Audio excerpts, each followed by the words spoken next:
con esas cosas. Para los que dijeron que de plano andaba comiendo, no, no era eso. Bueno, hoy vamos a continuar con los principios que estábamos viendo el día que se fue la luz y vamos a continuar viendo los principios fundamentales y vamos a regresar. Si alguien por ahí levantó la mano, ¿qué manda? ¿Quién fue? ¿Qué tal? Leonel de León para servirle, licenciada. Mucho gusto Eh, saludarlo. igualmente, licenciada, ¿vamos a tener un par de minutivos ahí para discutir algunas dudas del cuestionario? Fíjese que primero me interesa más que ver los principios fundamentales y al final de la clase lo vamos a resolver. Ah, muy bien, gracias. No tenga pena. Bueno, entonces vamos a hablar hoy, vamos a continuar, mejor dicho, con el análisis de los principios fundamentales del derecho tributario.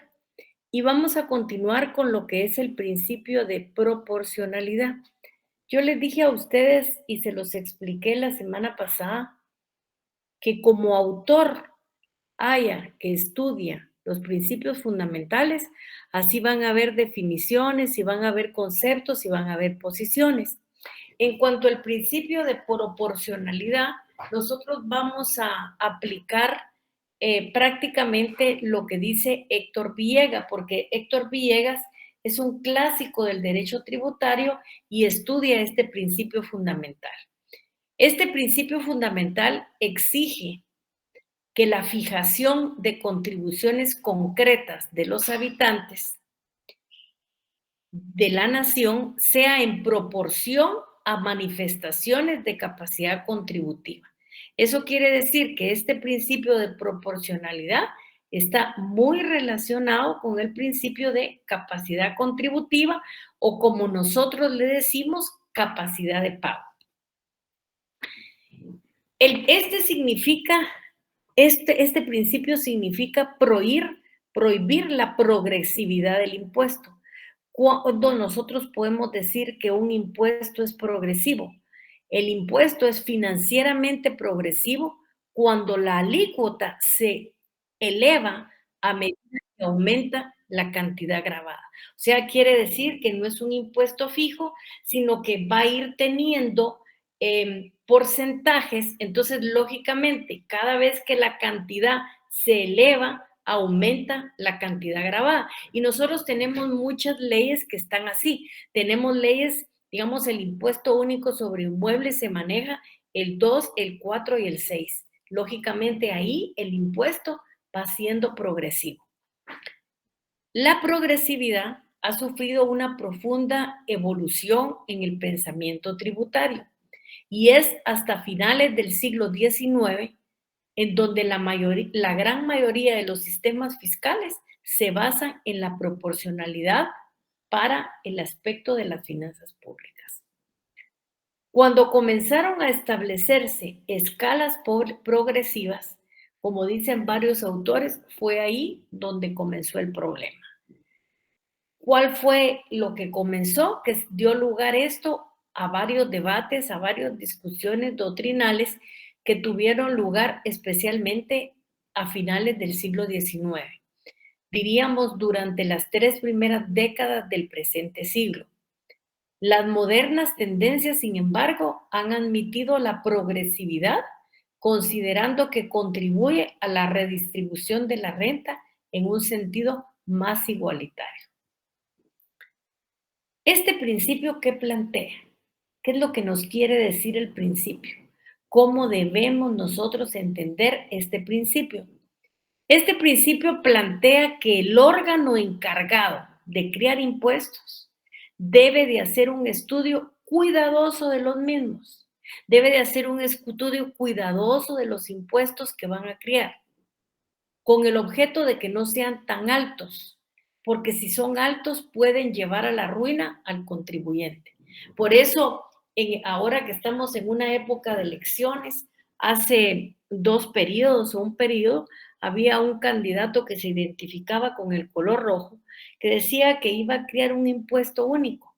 Ese impuesto único es casi irrealizable, porque lógicamente si ustedes van a unir todos los impuestos existentes, la cantidad a pagarse es muy elevada. Y si ustedes miran cada uno de los impuestos tienen ciertos momentos para pagarse y para evitar, lógicamente, ese tipo de situaciones. O sea, si ustedes miran que nosotros comenzamos pagando el impuesto sobre la renta en enero, luego en julio vamos pagando el impuesto de circulación de vehículos, miramos que el impuesto único lo pagamos en las municipalidades por trimestres, miramos que el del año, digamos, por vencer se paga en enero, luego y así sucesivamente hasta sumar una cantidad. O sea, vamos pagando poco a poco con un objeto fundamental. Ese objeto es que no sean tan altos que puedan llevar a la ruina al contribuyente. ¿Qué implica el principio de proporcionalidad? Esto implica o da como consecuencia que el monto de los tributos debe de estar en relación directa con la capacidad de pago. Por eso al principio les dije que este principio está muy relacionado con la capacidad de pago. ¿De quién es esa capacidad de pago? Esa capacidad de pago es de los sujetos pasivos. ¿Quién es el sujeto pasivo? El que paga el impuesto. ¿Con qué nombre conocemos nosotros al sujeto pasivo? Con el nombre de contribuyente. Entonces aquí les vuelvo a repetir, este principio tiene íntima relación con la capacidad de pago del contribuyente, considerando que el contribuyente es un sujeto pasivo. Aquí vamos a tomar en cuenta, a mí me gusta mucho tomar en cuenta este libro porque creo que es un libro que nace de la parte docente y que tiene unas explicaciones muy sencillas. Y aquí vamos a hablar lo que dice Catalina García Vizcaíno, cómo ella, que es una profesora de la Universidad de Uruguay, resume este principio. Ella lo resume diciendo que requiere que el monto de los gravámenes, o sea, eso cuando ella dice el monto de los gravámenes, está diciendo que el monto de los impuestos a pagar esté en proporción a la manifestación de la capacidad contributiva de los obligados al pago. Si nosotros hablamos de proporcionalidad en el pago de los impuestos, siempre vamos a estar de la mano de la capacidad de pago.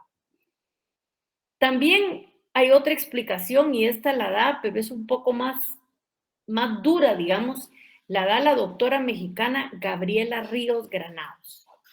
Ella cuando estudia este principio lo analiza de una forma muy amplia, de una forma como en México se da este impuesto y dice que una de las primeras conclusiones a la que ella puede llegar es que en definitiva la jurisprudencia mexicana debe abandonar la terminología de la proporcionalidad tributaria.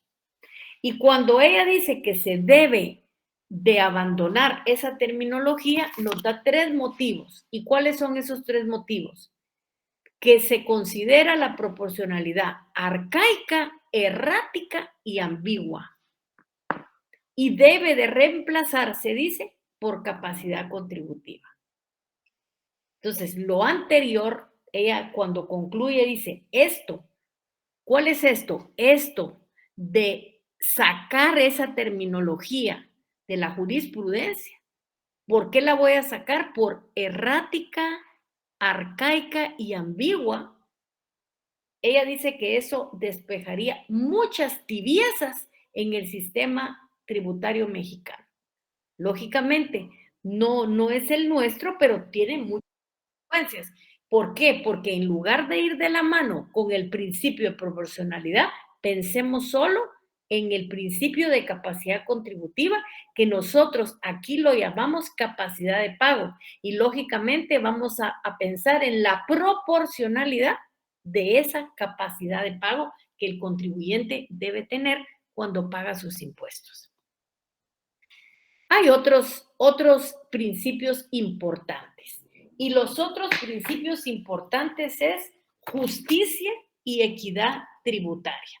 Y para eso nosotros vamos a ir leyendo lo que dice la ley para entender precisamente este principio que es fundamental. Miren cómo es que cómo es que este artículo está contenido en el artículo 143 de nuestra Constitución. ¿Qué dice el artículo 143 de la Constitución? Ubiquémonos en el primer párrafo, porque el otro párrafo tiene otro principio. En el primer párrafo dice que el sistema tributario debe de ser justo y equitativo. Quiere decir eso, que cuando nosotros estamos hablando de eso, estamos hablando de justicia y de equidad. Y luego dice, para el efecto, las leyes tributarias serán estructuradas conforme al principio de capacidad de pago. Entonces, lógicamente, nosotros tenemos que ser bien claros en ese sentido que cuando estamos hablando de justicia y de equidad, estamos también hablando en el artículo 243 de capacidad de pago. O sea, esa primera parte del artículo 243 de nuestra Constitución, que yo quiero que ustedes lo miren bien, no la segunda parte, la primera parte nos está dando tres figuras. ¿Qué figura nos está dando? Nos está dando justicia, nos está dando equidad y nos está dando capacidad de pago, que aunque son figuras de distinta naturaleza, representan cada una vinculación en lo que nos referimos a las tres en concordancia con lo que dice nuestro sistema jurídico guatemalteco. Lógicamente, cuando nosotros hablamos del primero, ¿de qué estamos hablando? Cuando nosotros estamos hablando de justicia, estamos hablando de un principio de valor. Estamos hablando de un principio, de un valor que es propio de la axiología jurídica. También hay muchos autores que señalan que la justicia es un valor teleológico. ¿Y qué significa ese valor teleológico? Ese valor lo que significa es dar a cada uno lo que le corresponde o dar a cada uno lo que le pertenece. Dice un autor como una de las 4 virtudes cardinales de las personas. Muchas veces se confunde con el término equidad. ¿Y qué es equidad? Equidad, de acuerdo al diccionario de la lengua española, es tener una bondadosa templanza habitual. Es una propensión a dejar guiarse o a fallar por el sentimiento del deber o de la justicia. Perdón, del deber o de la conciencia. Más bien por las prescripciones rigurosas de la justicia o por el texto terminante de la ley. Justicia natural por oposición a la letra de la ley positiva. Entonces, aquí hay otro autor que dice que la justicia es el fin principal de la ley. Y vuelve a repetir lo que dijo el autor anterior, el dar a cada quien lo que le corresponde. O sea que lo que se persigue cuando se emite una ley es hacer justicia. Pero lógicamente, cuando nosotros estamos valorando esto en derecho tributario, se matiza mucho más. ¿Por qué? Por las ventajas que pretende obtener el Estado. Y para obtener esas ventajas, muchas veces el Estado atropella los derechos de los contribuyentes con el afán de verse proveídos de los fondos necesarios para el cumplimiento de sus fines. Sobre todo, siendo un límite que se ha establecido que no todas las leyes que nacen para hacer justicia son efectivamente justas, porque al medir la misma en sus efectos, algunas generan distorsiones económicas, que obtener beneficio de los contribuyentes con el afán de obtener recursos para el Estado para satisfacer las necesidades.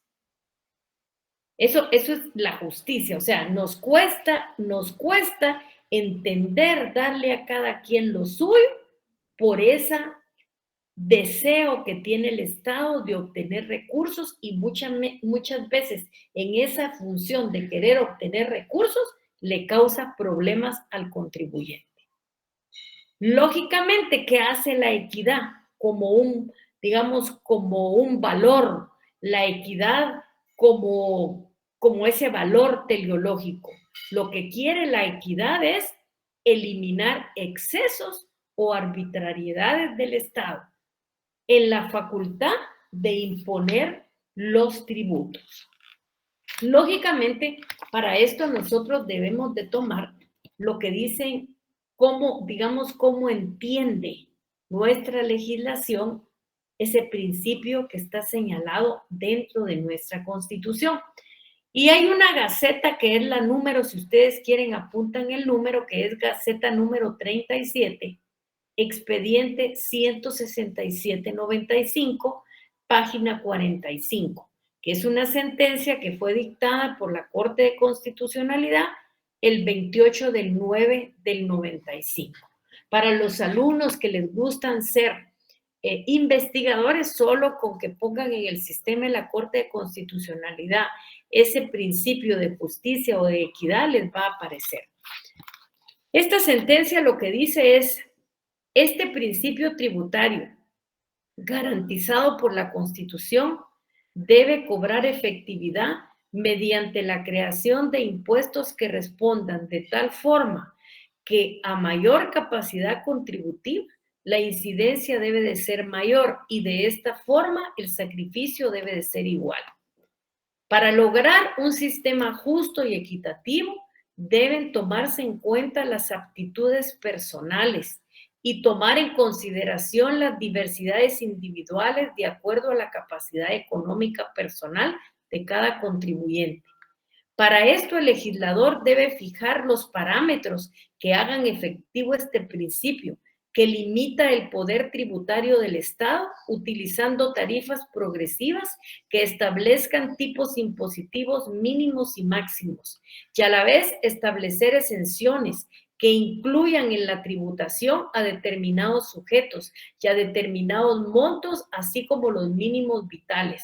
Y también debe de contemplarse en la ley la depuración de la base imponible, excluyendo del gravamen los gastos necesarios para poder producir la renta. El principio de capacidad de pago también tiene como presupuesto la personalización del mismo. Entonces, ese principio de justicia y equidad siempre van a estar juntos con el otro complemento que tiene el artículo 243, que es la capacidad de pago. Recuerden siempre que el valor de justicia y equidad, algunos dicen que son valores propios de la axiología jurídica, otros dicen que tiene la característica de un valor teleológico, cuyo significado es dar a cada uno de lo que le corresponde o lo que le pertenece. En derecho tributario, cuando se habla de este principio, o sea, al principio de justicia y equidad, nos estamos refiriendo a la justicia distributiva en términos de igualdad. En materia de impuestos, se trata de repartir cargas o gravámenes justos. Principio de equidad, que con nosotros viene junto en el 243, viene del latín equitas, que significa igualdad.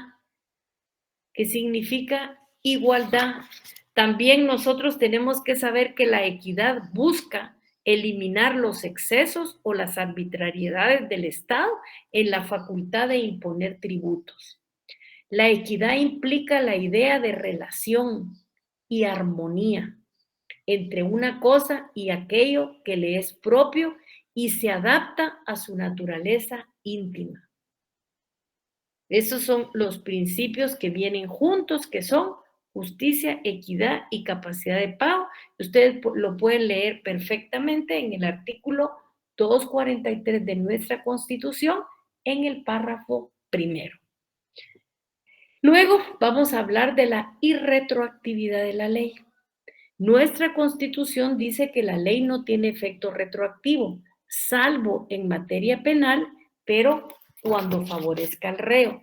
Pero este principio está desarrollado en nuestro Código Tributario, en el artículo 66, por si alguien lo quiere ubicar. ¿Qué dice ese artículo 66 del Código Tributario? Dice que todas las figuras tributarias rigen para el futuro. Como quien dice, no se pueden regresar para el pasado, sino tienen que ir para el futuro. Eso es lo que dice nuestra Constitución y dice, la ley no tiene efecto retroactivo. ¿Qué quiere decir? Que la ley no tiene efecto para atrás, no tiene retroceso, sino que va para adelante. El Código Tributario dice, va para el futuro, para el futuro. No obstante, tendrá efecto retroactivo las que, y ahí ya le da algo, le dice algo, el código dice, no obstante, dice. Ya no es tan tajante como es la Constitución, sino dice, no obstante, tendrá efecto retroactivo las que supriman infracciones y las que no afecten resoluciones o sentencias firmes. Muchos autores dicen que aquí está, con otras palabras, lo que está señalando nuestra Constitución de la República y dice, salvo en materia penal y cuando favorezca al reo. Y si nosotros vemos lo que dice el artículo 66, lo podemos lógicamente meter en esa misma situación. ¿Qué dice el artículo 66 del Código Tributario? Que las normas tributarias van para el futuro, o sea, van para adelante, no tienen efecto retroactivo. No obstante, dice, tendrán efecto retroactivo las que supriman infracciones y las que no afecten resoluciones o sentencia firme. Siempre estamos pensando en los beneficios que va a tener el contribuyente. Así como nuestra norma constitucional dice que no tiene efecto retroactiva, salvo en materia penal o cuando favorezca al reo, esta lógicamente lo que dice es cuando supriman infracciones o no afecten resoluciones o sentencias firmes. Ahora luego tenemos el artículo de la doble tributación y por eso yo les pedía, miren el 243, ya leímos la primera parte. La primera parte tiene que ver con el principio de justicia, equidad y capacidad de pago, pero miren el segundo. ¿De qué nos está hablando ese segundo principio? Ese segundo principio nos está hablando que se prohíben los tributos confiscatorios de doble o múltiple tributación interna, que hay doble o múltiple tributación interna cuando un mismo hecho generador atribuido al mismo sujeto pasivo es gravado dos o más veces por uno o más sujetos con poder tributario y por el mismo evento o periodo de imposición. Los casos de doble o múltiple tributación, al ser promulgada la Constitución, deben eliminarse progresivamente para no dañar al fisco. Y eso lo tenemos nosotros, por ejemplo, el IEMA y el impuesto sobre la renta gravaban lo mismo. Pero al entrar la Constitución en vigencia se fue eliminando y hoy solo pagamos impuestos sobre la renta. ¿Dónde está ese principio de doble tributación? Está en la segunda parte del artículo 243 de la Constitución.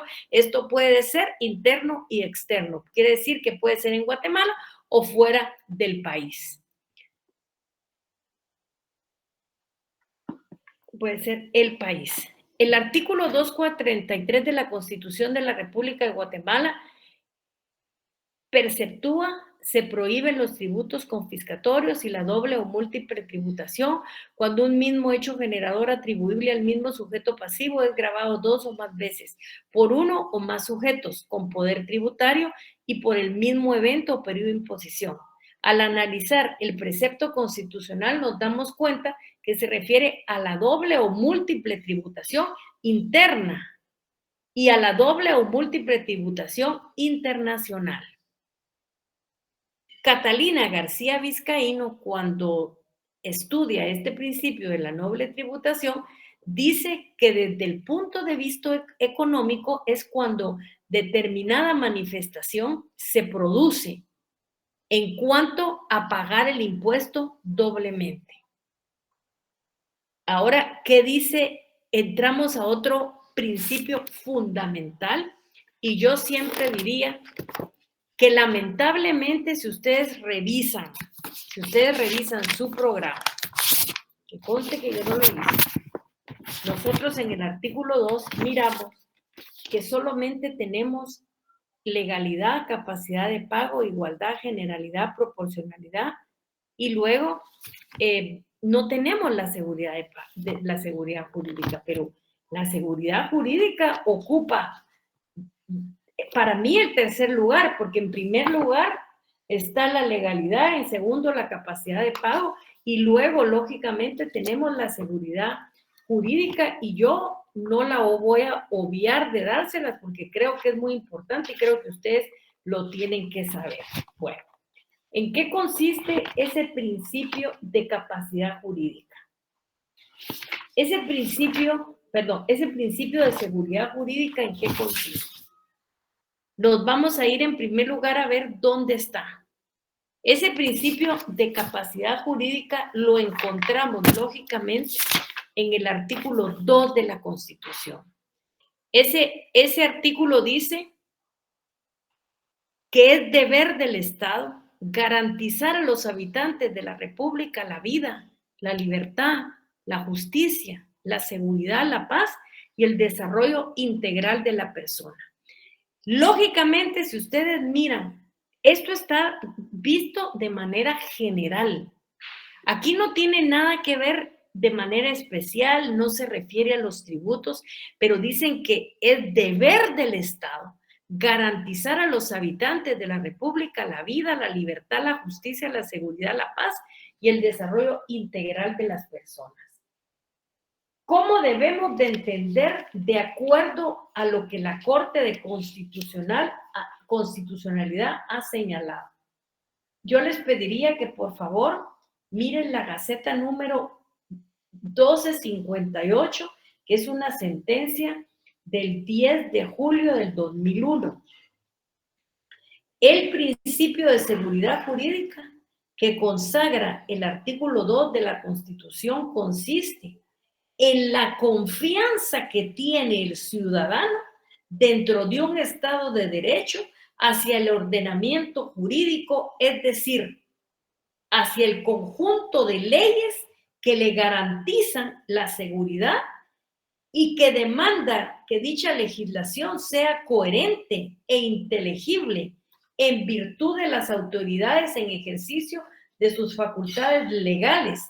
Deben de actuar observando dicho principio y respetando las leyes vigentes, principalmente la ley constitucional. O sea, este principio nos manda, en primer lugar, a tener confianza en nuestro país, confianza en las leyes, respetando las leyes vigentes y respetando la Constitución. Díganme ustedes si esto no va a ser un punto importante y relevante como un principio fundamental. Y aquí nosotros vamos a analizar lo que nos dice César García Novoa. ¿Qué nos dice César García Novoa? Él nos dice que la seguridad jurídica consiste básicamente en el cumplimiento del derecho a sus destinatarios y especialmente por los órganos encargados de su aplicación.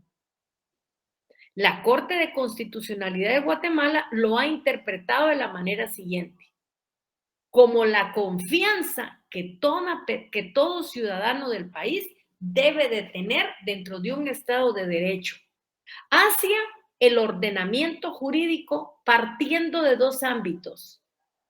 Primero, en el ámbito del sujeto al que va dirigido y luego a los entes de la administración encargados, quienes son los que lo van a aplicar. ¿Cuál es el fundamento legal? ¿Dónde aparece en nuestra Constitución? Aparece en el artículo 2. No aparece de manera especial, sino aparece de manera general. ¿Cómo lo interpreta nuestra Constitución?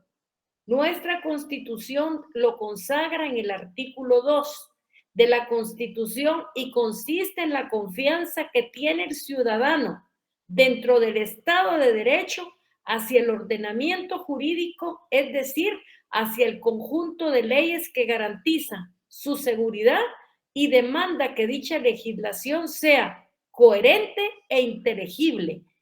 En tal virtud, las autoridades en el ejercicio de sus facultades legales deben actuar observando dicho principio, respetando las leyes vigentes, principalmente la ley fundamental. Dentro de muchas sentencias que han sido emitidas por la Corte de Constitucionalidad, podemos decir que dentro del principio de seguridad jurídico se analiza de alguna forma la confianza. La confianza que deben tener los ciudadanos con respecto al sistema normativo, que debe de ser coherente y entendible, no solo en el ámbito del sujeto que va dirigido, sino a los elementos que procuran su aplicabilidad. Y este autor nos dice, lógicamente, lo mismo en la manera en que se ha interpretado. Y Novoa nos dice que es el cumplimiento del derecho a sus destinatarios y especialmente a los órganos de aplicación. Todo lo podemos interpretar nosotros, que el conjunto de leyes existentes y nuestra Constitución debe garantizar su seguridad, que la legislación debe de ser coherente y clara, y esto lo dice la Gaceta 1258-2000 de la sentencia del 10 de julio del 2001 de la Corte de Constitucionalidad de Guatemala. Lógicamente esto es importantísimo para que nosotros podamos entender esta situación. Muchos autores dicen que esto deja de ser un principio para convertirse en una garantía. Es precisamente debido al cambio que ha surgido últimamente en el mundo que contamos al inicio, en donde los derechos naturales tienen una estructura dentro del derecho por ser inherentes a la persona humana. Han pasado a ser parte importante de distintos sistemas jurídicos y se han ido constitucionalizando por medio de la incrustación de las distintas constituciones en los países al momento de creación, lo cual ha elevado la naturaleza misma de los derechos fundamentales, dándole un valor y una calificación superior contenidos en la Constitución Política de la República de Guatemala. Por eso, lógicamente, este principio es importante. Tengamos claro, está en el artículo 2, pero está de manera general. Dice de manera general, aparece en nuestra Constitución en el artículo 2. Bueno, ya dónde van los artículos, eso ya se los estuve dando yo y ustedes ya tienen los artículos donde pueden lógicamente estudiar eso que son completamente importantes. Primero les diría, ¿tienen alguna duda? ¿Tienen alguna pregunta de esto? Para lógicamente poder entrar a la parte de dudas en el Código Tributario. A ver, dudas, preguntas de los principios fundamentales, algún comentario, algo que quieran decir.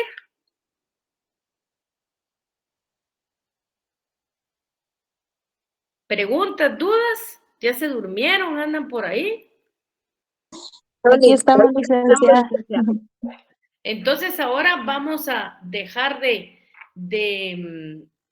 hacer esto y lógicamente vamos a hablar de las dudas que ustedes presentan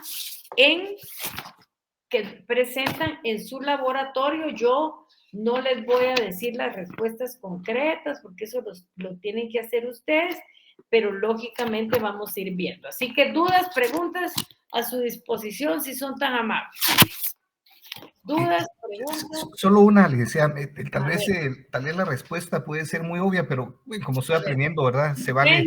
Usted no se preocupe que no hay pregunta que no sea importante. para Muchas gracias. todos las preguntas son importantes y eso nos permite ahí sí que dar la enseñanza-aprendizaje. A ver, cuénteme.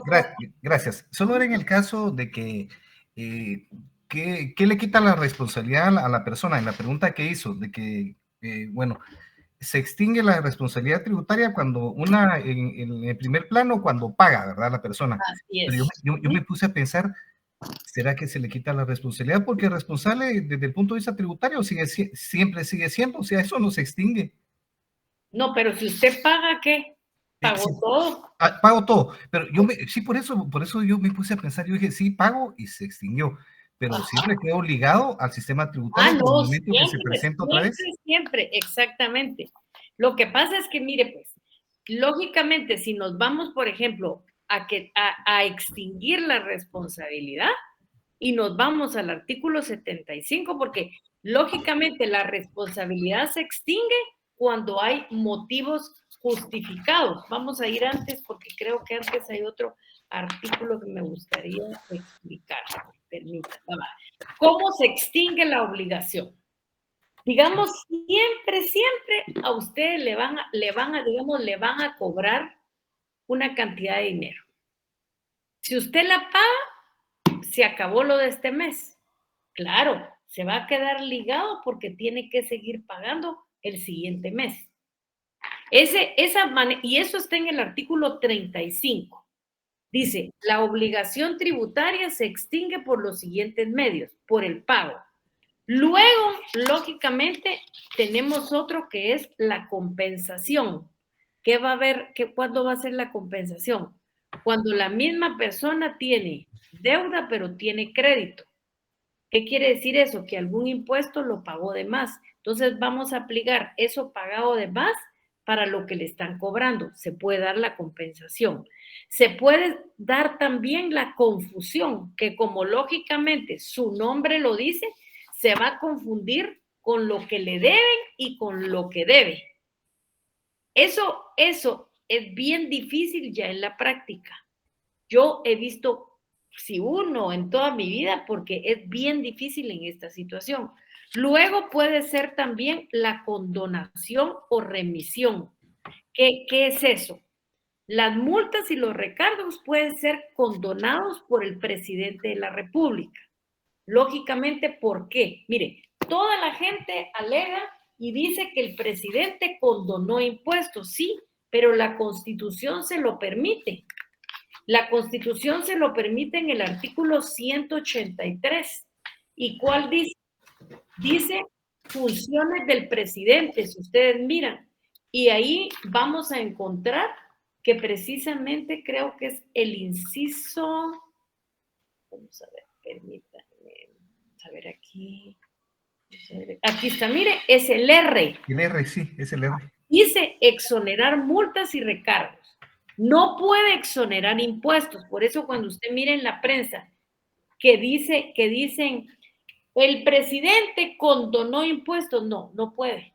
Lo que puede condonar son las multas y los recargos de los contribuyentes que hubieran incurrido en ellas por no cubrir los impuestos dentro de los términos legales o por actos u omisiones en el orden administrativo. Lógicamente también nuestro Código Tributario maneja esto en el artículo 97. Vámonos a ver todos el artículo 97, a ver qué dice. El artículo 97 dice dice exoneración de multas, recargos e intereses. La exoneración de recargos y multas le corresponde al presidente, quien puede autorizar a la administración tributaria para ejercitar esta facultad.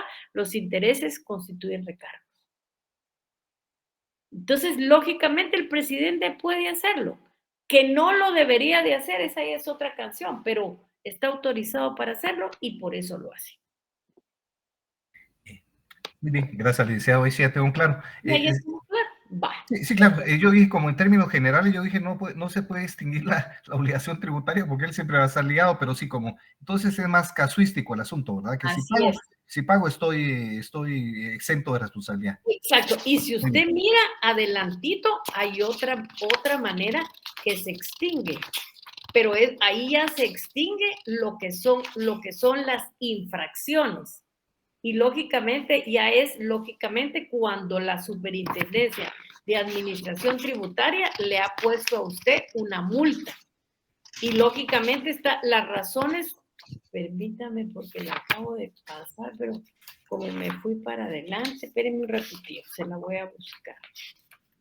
Me fui para adelante, entonces, espérenme.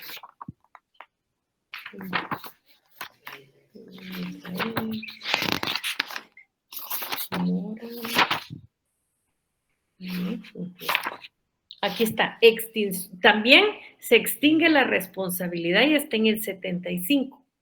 Las infracciones y sanciones tributarias se extinguen por los siguientes motivos. Ahí naturalmente cambia: por muerte del infractor, por exoneración o por condenación o condonación, por prescripción y por las demás contempladas en el artículo 55. ¿Para qué nos dice el artículo 55? El artículo 55 nos habla de la incobrabilidad.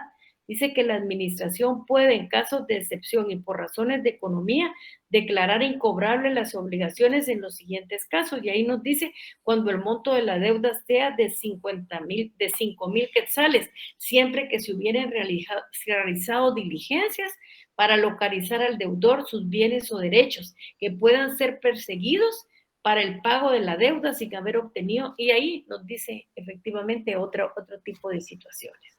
¿Estamos con eso? Muy bien, licenciada. Y eso de la prescripción lo apliqué en el caso de la señora que había dejado que no pagó los impuestos en determinados años. Entonces apliqué lo de los plazos. No sé si aplica eso, plazos de 4 años.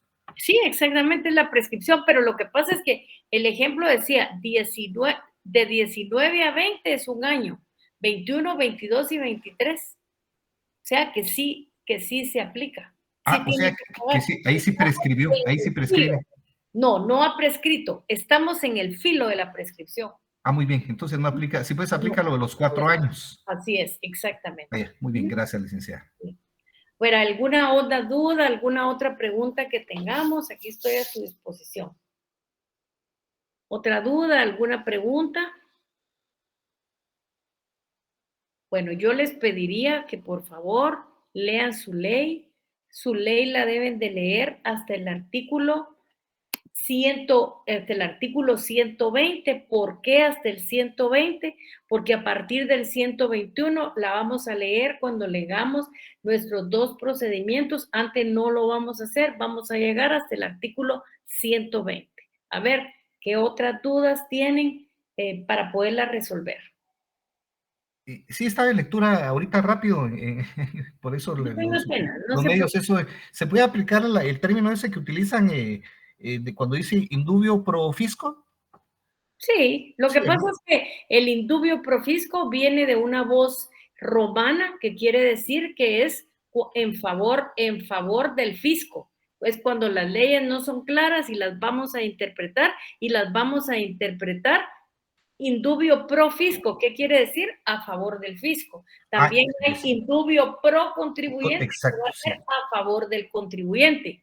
Sí, pues aplica más en este caso indubio pro contribuyente. Así, porque digamos, ¿quién es el interesado en que las leyes sean claras para todos? Es el Estado. Luego, claro, a través del Congreso de la República, pero él debe de procurar que las leyes son claras. ¿No las hizo claras? Muy bien. Si no las hizo claras, el problema es del Estado. Entonces, regularmente, cuando uno está en una sala contenciosa, en donde la Constitución dice que tiene que aplicar la juridicidad, bueno, va a ir apoyando al contribuyente. Otra cosa, la SAT hace tiempo no resolvía de conformidad con la ley, sino lo hacía en base a criterios. La SAT no puede aplicar criterios, tiene que aplicar el sentido de la ley. Sí, Amarili Solares, ¿qué manda? Buenas noches, licenciada. Con esa duda también estaba yo de eso que había comentado el compañero, de la señora que no había pagado. Pero no sé si yo estoy bien porque yo me fui por la determinación de oficio, pero no sé si estoy en lo correcto. Pero la determinación de oficio es otra cosa. La determinación es cobrarle. Pero aquí lo que le está preguntando es si él tiene que pagar. y lo único que le imposibilitaría que no pague es la prescripción. Entonces hay que hacer bien las cuentas para ver si esa cantidad está prescrita o está vigente. Entonces, para mí estaría vigente. Ajá. No, está prescrita. Perdón, es vigente. Sí, tiene razón, es vigente. Pero le digo, está si fuera vigente. prescrita, digamos, si fuera prescrita, usted tendría que hacer una solicitud a la Superintendencia de Administración Tributaria y decirle, usted no me puede cobrar ese impuesto porque se ya prescribió y usted nunca me lo cobró. Me tiene que cobrar el impuesto vigente. Ah, ya. Gracias, licenciada, muy amable. No se preocupe. Bueno, a ver, ¿qué otras dudas vamos teniendo de la lectura de la ley?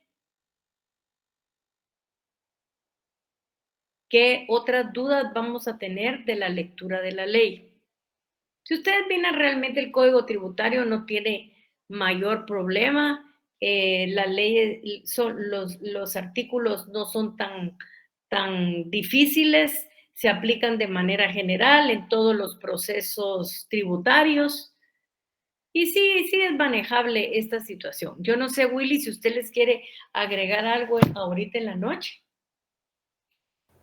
Sí, muchas gracias, licenciada. Buenas noches, compañeros. El día de hoy tuve la oportunidad antes de entrar a clase de platicar con Yamilet y ella me parece que ella les compartió el WhatsApp de Derecho Tributario, que es de la doctora Nájera, para cuestiones de que la vez pasada creo que Antonio de León estaba pidiendo un medio de comunicación porque lamentablemente Yamilet no había pasado el laboratorio de tributario, pero ella ya explicó de que lamentablemente no lo tenía ella. Ya lo tenemos resuelto. Sí, entonces pues ya se lo pasé a Yamilet el WhatsApp de Derecho Tributario, y también creo que lo pasó por Classroom, me dijo algo así. Entonces, para que lo comparta y que ustedes tengan la posibilidad de poder obtener la información a tiempo, ¿verdad? Muchas gracias. Muy amable. Sí, Mili Tiffany de León Tojín, ¿qué manda? Sí, buenas noches, licenciada. Respecto a la misma pregunta que estaba haciendo la compañera de que no había pagado el impuesto, es en la número 6 del laboratorio. Esa es. La respuesta, yo respondí que sí, pero bueno, el artículo que usé para fundamentarlo fue el 23 del Código Tributario. ¿Qué dice? Miremos el 23, ¿qué dice? El 23 dice situaciones especiales. El 23 dice obligaciones de los sujetos. Los contribuyentes o responsables están obligados al pago de los tributos y al cumplimiento de los deberes. Sí, esto está bien, pero el problema que tenemos es, ¿prescribió o no prescribió? Porque ahí tenemos que hablar de la prescripción, porque está diciendo que tiene unos omisos del año 19 al 23. O sea, donde dice obligaciones de los sujetos está clarísimo. Entonces, primero nos tenemos que ir a ver si prescribió. Si no prescribió, ese artículo 23 está perfecto, porque ese tiene las obligaciones. Entonces, primero vamos a averiguar si está prescrito, y si no aplicamos el que usted aplicó, que está perfecto. Sí, Tiffany, ¿estamos con eso? Sí, gracias, licenciada. En el caso que decía que el año 2019 y era el 2020. Así es. Entonces, estaba viendo lo de la prescripción.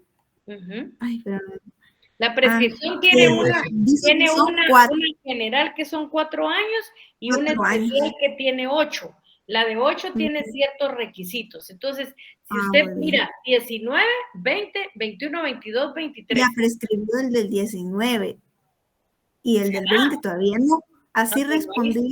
Entonces, ahí hagan su razonamiento por el laboratorio. No tenga pena. Sí, Eric Ibersander Girón Callejas. Muy buenas noches, licenciada, mucho gusto de saludarla. Fíjese que cabal se adelantaron con la compañera que acaba de participar. Fue muy similar mi análisis. Mi fundamento fue el artículo 47 en el primer párrafo. Del año 19 a la fecha, ya pues estamos contando 5 años, por lo que la obligación tributaria prescribió porque hay un plazo de 4 años para cumplir con la obligación. Eso es lo que yo quiero que ustedes... Y del año 2020 para la fecha, sigue vigente esa obligación tributaria, pues el plazo de 4 años no se ha vencido, ¿verdad? Muy bien, estamos bien, Eric, claro que sí. ¿Alguna otra duda, alguna otra pregunta? Eso todavía no se lo enviamos, ¿verdad, licenciada? No. Muy bien, vaya. Ustedes tienen que hacer los laboratorios y guardarlos por ahí. Guardarlos por ahí para cuando yo ya les diga, lo mandan, ya los tengan listos. Sí, y solo para hacer el comentario, yo la otra vez intervine porque hubo un poquito de desorden en eso de la tarea de la última vez, pero qué bueno que ya se resolvió, ¿verdad? Y vaya que está con nosotros el licenciado Eduardo Quiñones ahí, que nos orientó bastante y nos dio algunas fórmulas ahí para resolverlo a futuro también. Muchas gracias. Ahí también está Georgina, ¿qué manda? Yemile Georgina. Gracias, licenciada, muy amable. Sí, era primero en relación a lo del enlace, ¿verdad? Que ya en su oportunidad se había compartido el grupo, pero acertadamente el licenciado compartió el otro enlace que también se compartió aquí en el chat de la reunión. Por si algunos no lo vieron en el WhatsApp, seguramente al estar conectados en la clase se van a poder unir a ese WhatsApp. Y segundo, en el artículo 51 del Código Tributario, esa renuncia a la prescripción, eso es cuando, por ejemplo, aun cuando hubiera prescrito, yo igual quiero pagar. ¿Así se puede entender? Sí. Ah, ok. Pues porque lo que pasa es que el 51 dice renuncia a la prescripción. Se entiende por renunciar a la prescripción si el deudor acepta deber sin alegar prescripción o si paga total o parcialmente la deuda prescrita. Este pago no será devuelto en ningún caso. No, ok, perfecto. O sea que si después viene a alegar de no, pero es que prescribía, igual él ya renunció.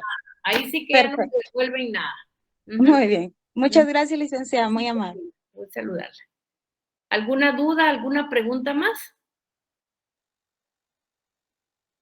Bueno, entonces nos quedaríamos ahí, los voy a molestar para mañana que tengo una pequeña sesión. Yo entro mañana 8:20, si son 7:20 a la clase. El jueves para que no tengamos problemas, 7:20. Solo voy a la sesión y de ahí estoy con ustedes. ¿Estamos? Muy bien, gracias, licenciada. 7:20. Buenas noches. Gracias, Lic. Por favor, para que no se pase por no han hecho su laboratorio, los que no han leído la ley, háganme un favor, háganlo todavía mañana para poder estar bien y si tienen algunas otras dudas para resolverlas.